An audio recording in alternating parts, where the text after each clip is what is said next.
Hello, fellow administrators. Today we're going to be talking about teacher self-efficacy and how that impacts your building.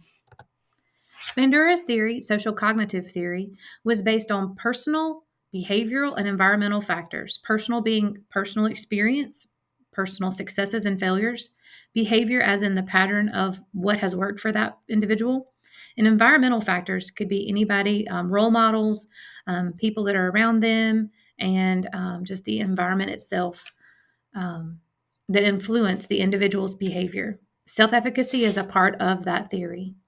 What is self efficacy? It is defined by Bandura as the confidence that one has based on mastery experiences. Again, that's the positive and negative um, past experiences that this person has with a particular task. Verbal persuasion. Encouragement is so important. The more encouragement a person has, the more trust they have in that person that is giving that positive encouragement, the higher the self efficacy is going to be for that person to um, complete that task. Also, vicarious experiences, they're looking around at others around them. So, if a teacher sees another teacher struggling with implementing a new curriculum, they believe that they themselves will also have a hard time because someone else is. It's comparing those experiences with others' experiences. And then you have the physiological and emotional arousal, something that they're interested in doing. Self efficacy impacts engagement in the classroom.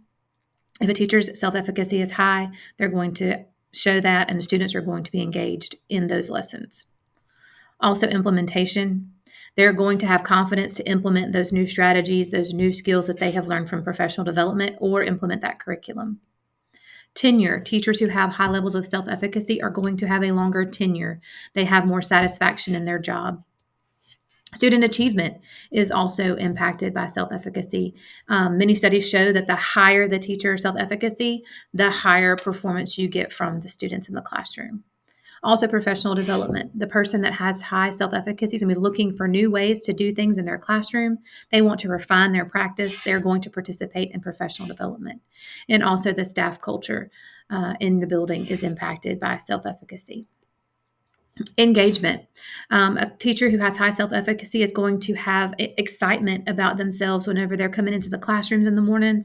They're excited to implement those lessons that have been planned and organized, and they are just engaging lessons. They're excited to have students partake in the learning experience. Also, these teachers are flexible because they have had experiences where the internet's gone out that day and they've had to work paper pencil or had to create something else that was really engaging for their students.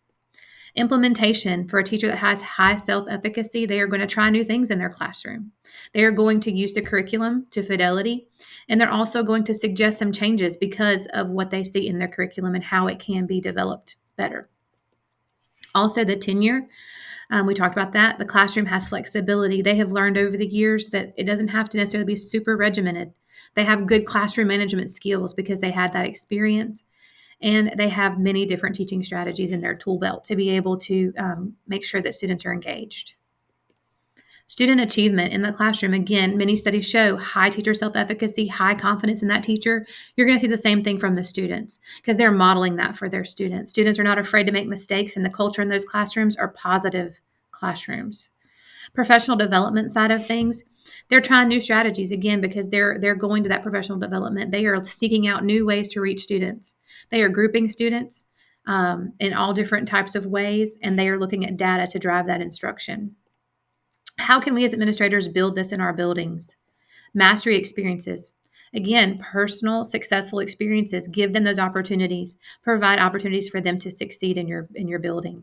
Verbal persuasion. Tell them you believe in them. Give them a pep talk. Everybody can use that every now and then. Social persuasion. Have a mentor teacher. Encourage that teacher. Our vicarious experiences. Reward teachers and staff for their success. Be consistent in that as well.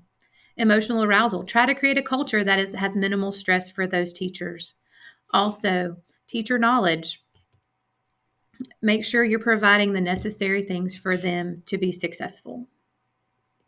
Again, high self-efficacy among your teachers impacts your entire school. It is so very important. Student achievement is related to that.